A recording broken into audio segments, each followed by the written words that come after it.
네, 올해 증시에 입성한 새내기주들이 고전을 면치 못하고 있습니다. 시장이 부진한 영향도 있겠지만 공모가가 높다는 지적이 나오고 있습니다. 증권부 김대영 기자와 살펴보겠습니다. 김 기자, 한동안 이 상장 첫날 공모가의 2배까지 오르는 그 현상이 종종 있었는데 이번 달에 새내기주들은 근처도 못 가고 있습니다. 오늘 그 코스닥에도 새로운 기업이 상장을 했죠. 이 PNS 미케닉스 어떤가요?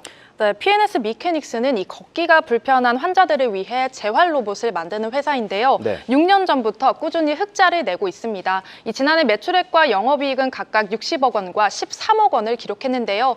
덕분에 수요 예측에 참여한 모든 기관 투자자가 이 공모가 희망 범위보다 높은 가격을 제시하면서 흥행에 성공했습니다. 공모가는 희망 범위 상단을 29% 초과한 22,000원에 확정됐고요.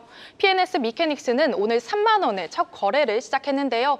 장중 48.86%까지 오르며 쾌조의 흐름을 이어갔지만 이후 차익 실현 매물이 나오면서 13.86%에 마감했습니다.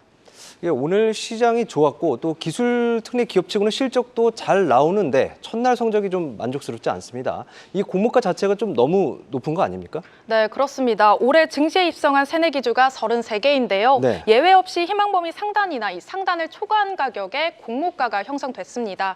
실제 이달에 이노스페이스와 엑셀세라퓨틱스가 상장 첫날 이례적으로 급락했죠. 공모가가 너무 높다는 지적이 나오는 이유인데요. 수요 예측에서 기관 투자자들이 물량을 많이 받기 위해 이 앞다퉈서 높은 가격을 써낸 게 결정적인 영향을 미쳤습니다. 현재 새내기주 32개 중 21개 주가가 공모가를 밑도는 것으로 파악됐습니다.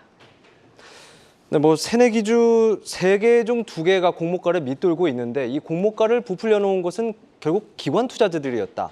그렇다면 이제 이 기관 투자자들은 실제 가치보다 주가가 고평가됐다. 그러니까 차익이 곧 발생할 것이라는 것을 미리 예측하고 좀 민첩하게 재빠르게 움직였겠군요. 네, 맞습니다. 이 HD 현대 마린솔루션과 시프트업 그리고 산일전기를 제외한 31개 종목을 상장 첫날 매도한 것으로 나타났는데요.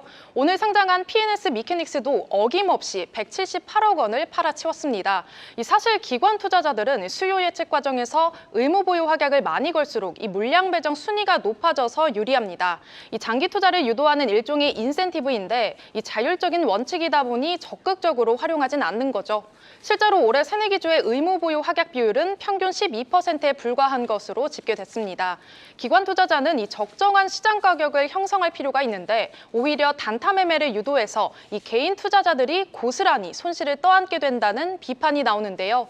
공모가에 거품이 빠지는 현상이 반복되면 IPO 시장이 침체되는 악순환이 이어질 수밖에 없습니다. 네, 상황이 이런데 금융당국은 어떻게 이거를 바라보고 있습니까? 네, 공모가 과열 현상의 원인으로는 이 초일 가점 제도가 꼽히는데요. 네. 수요 예측 첫날 주문을 넣는 기관에 더 많은 공모주 물량을 배정하도록 가점을 주는 겁니다. 기관 투자자들이 시간을 들여서 이 기업을 분석하기보다 일단 묻지마 베팅에 나서는 배경이죠. 전문가들은 기관 투자자들이 IPO 시장에서 개인 투자자들의 정보 비대칭성을 줄여주는 역할을 해야 한다고 강조하는데요. 인터뷰 직접 들어보시죠.